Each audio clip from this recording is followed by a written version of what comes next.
Alright, hey guys, here we have a Dayton leading edge. This fan is in fairly good condition.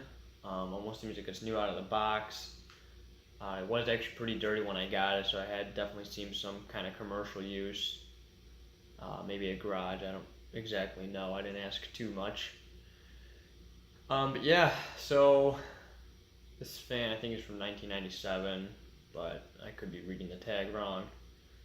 So he got it from a friend, new in the box, and used it. Came with a 2-foot down rod, but I used a 4-inch one that I had laying around. And of course, since it's a Dayton, the bearings are a little bit gummy.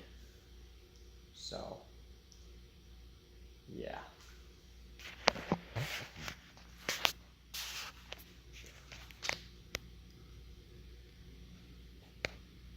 Overall, very clean fan.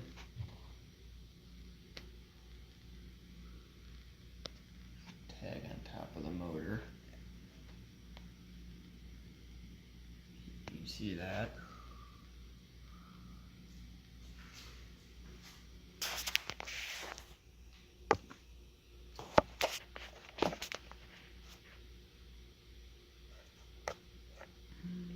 Okay.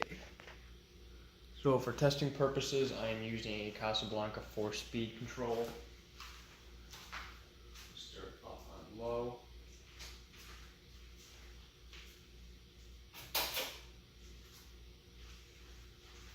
When I was younger, I actually thought these had metal canopies, so I was got confused as to why they're yellow if they were metal. And well, I think I realized later on that they were plastic. I think one had like a crack at Home Depot or something that I saw. So these are actually, of course, a pretty big childhood fan of mine. Besides Home Depot and Toys R Us, as far as I know, all Home Depots had these. But Toys R Us typically had the 48-inch Daytons or the ring fans. Mine actually had 56-inch ones. And then another one that I went to every now and then during Christmas time, I think had the 56-inch ones too, but those might have been 48, and I could be remembering wrong. Pick it up to medium low. So I can't remember all the places that had these, but the two biggest ones,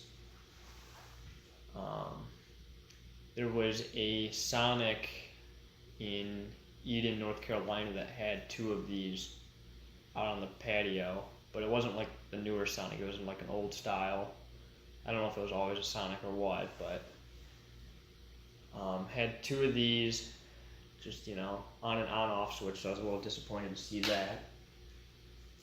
And then, let's take it to medium high.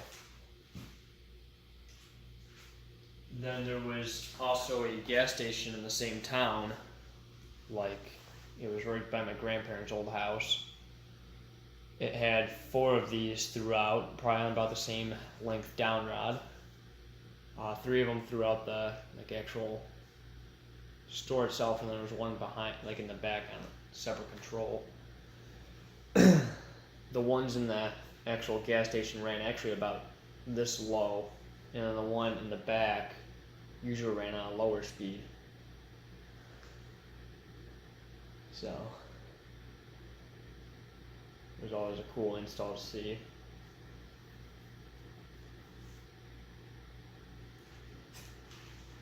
Alright, let's take it up too high.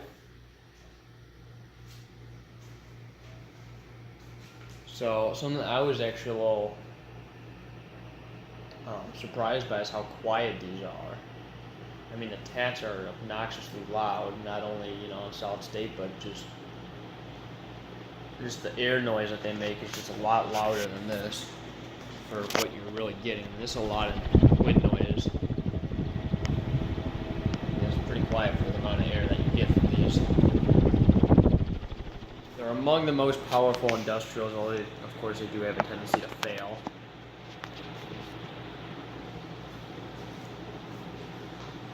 Alright, spin down. Spin down is going to be a little quicker than you have a chance to oil it. If I had some oil on me, I would have, but I actually just ran out working on a box fan. one of those canopies is a little cracked, so obviously got torqued down a little bit too much. I haven't figured out a good way of fixing that without gluing it, because I don't think glue will really hold.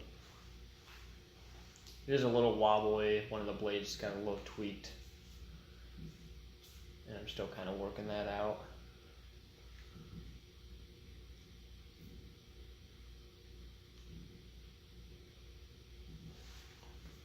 So this came with a 2-foot down rod. I think these actually look really good on like a, actually the down rod that's on right now isn't bad, but I think they look really good on like a 1-foot down rod.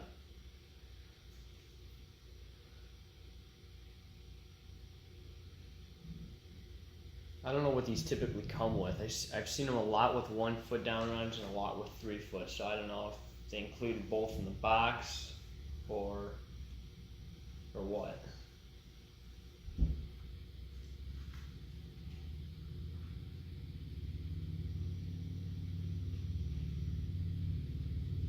Blades also seem to be quite a bit lighter than all the other fans that I have, except for the Newtones. The Newtone Pro lines have really heavy blades.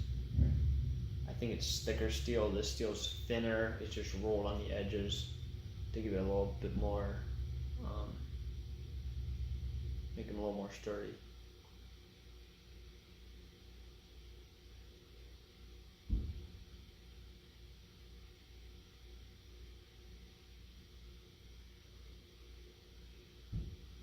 Alright, well there's my Dayton leading edge. Hope you guys enjoyed, and thanks for watching.